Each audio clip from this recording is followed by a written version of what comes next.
Hi అండి. Hello అందరికీ. ఈ వీడియో వచ్చేసి వరంగల్ కోట గురించి క్లియర్‌గా చెప్తాను. ఎవరైనా తెలియని వాళ్ళు ఉంటే చూడండి. అండ్ కొత్తగా నా ఛానల్ ఇప్పుడే ఎవరైనా చూస్తుంటే సబ్స్క్రైబ్ చేసుకోండి. వీడియోకి ఒక లైక్ చేయండి. వీడియో ఎండ్ వరకు వీడియో చూడండి.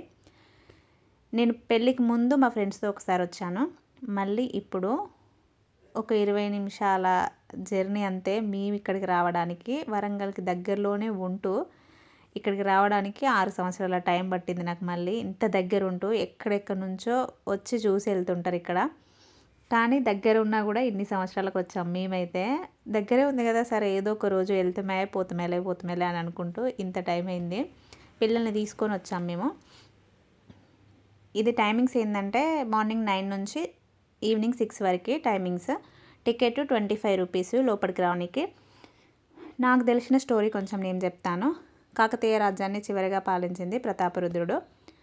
రాణి రుద్రమాదేవి కొడుకు ప్రతాపరుద్రుడు పరిపాలించిండు. ఈ రాజ్యాన్ని ధ్వంసం చేయడానికి వచ్చింది ఢిల్లీ సుల్తాన్లు. వాళ్ళతో చాలాసార్లు యుద్ధం చేసి ప్రతాపరుద్రుడు గెలిచాడు. కానీ ఒకానొక సమయంలో వాళ్ళకు లొంగిపోయాడు. ఎందుకు లొంగిపోయాడంటే ఆ టైంలో వాళ్ళతో యుద్ధం చేయడానికి ఇతనికి సైనికులు లేరు. ప్లస్ వాళ్ళు చాలామంది వచ్చి ప్రజల్ని చంపుతున్నందుకు వాళ్ళకు లొంగిపోయి వాళ్ళు తీసుకొని వెళ్తుంటే నర్మదా నదిలో పడి ఆత్మహత్య చేసుకున్నాడు ప్రతాపరుద్రుడు. నాకు తెలిసిన స్టోరీ అయితే నేను చెప్తున్నా. ఊరికే వీడియో చూపెట్టకుండా కొంచెం స్టోరీ చెప్దామని అయితే ఇది చెప్తున్నాను. అట్లా ఇది మొత్తం ధ్వంసం చేసిళ్ళు. కానీ నాకు ఒక డౌట్ ఉండే, 4 వైపులా తోరణాలను మాత్రం ఎందుకు టచ్ చేయలేదు వాళ్ళు? వాటిని ఎందుకు అట్లా చేయలేదు, చెడగొట్టలేదు, అట్లనే ఉంచిల్లని ఒక డౌట్ ఉండే.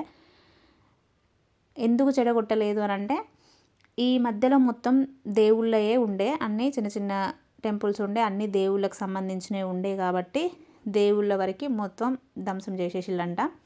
తోరణాలను టచ్ చేయకపోవడానికి కారణం, వాటిని ముట్టుకోకుండా వాళ్ళు వెళ్ళిపోవడానికి గల కారణం, దేవునికి సంబంధించిన ఆనవాళ్ళు ఏమీ వీటి మీద కనిపించలేదు కాబట్టి వాటిని వదిలేశారంట అనేది అయితే నాకు తెలుసు. ఏదో వీడియో చూపెట్టకుండా కొంచెం నాకు తెలిసిన స్టోరీ అయితే నేను చెప్పాను. పక్కకి ఒక టెంపుల్ ఉంటుంది. ఆ టెంపుల్ని మాత్రం వాళ్ళు టచ్ చేయలేకపోయారంట. ఇక్కడ అక్కడ అంతా శివుడే అనుకుంటున్నాను నాకు తెలిసిన వరకైతే. ఈ టెంపులే స్వయంభూ శంభులింగేశ్వర స్వామి దేవస్థానం అని. ఈ టెంపుల్ని మాత్రం టచ్ చేయలేదంట. అందులో దేవుడు అట్లనే ఉన్నాడు. మేము లోపలికి వెళ్ళలేదు, జస్ట్ బయట నుంచే వీడియో తీశాను. లోపలంతా తిరిగేసి పక్కకి పార్క్ ఉంటుంది. ఆ పార్క్ కూడా వెళ్ళాము మేము పిల్లలని తీసుకొని. మధ్యాహ్నం 1 గంటలకు వచ్చాము మేము ఇక్కడికి.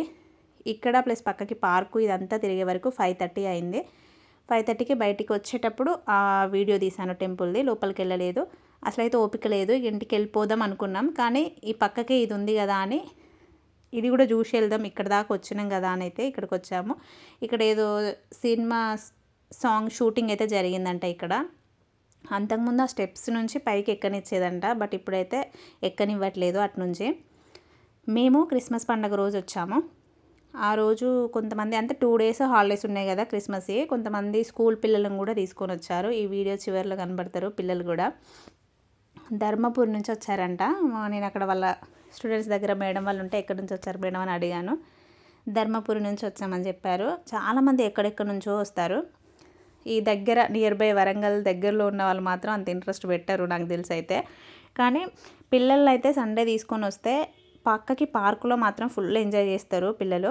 నేను పార్కు వీడియో ఒక 2 డేస్ తర్వాత అప్లోడ్ చేస్తాను. ఆ వీడియో కూడా క్లియర్గా చూపించుకుంటూ ఎక్స్ప్లెయిన్ చేస్తాను అక్కడ ఎట్లుందనేది. ఇక్కడ అట్లనే రుద్రమాదేవి తనకు సొంతంగా తవ్వించుకున్న బావి కూడా ఉండేనంట. నేను అది మిస్ అయినా, అది చూడాలనుకున్నా కానీ అది మిస్ అయింది. అదొకటే మిస్ అయ్యి ఇవన్నీ చూసి వెళ్ళాము. వీడియో అంతా ఇంతే. నచ్చితే లైక్ అండ్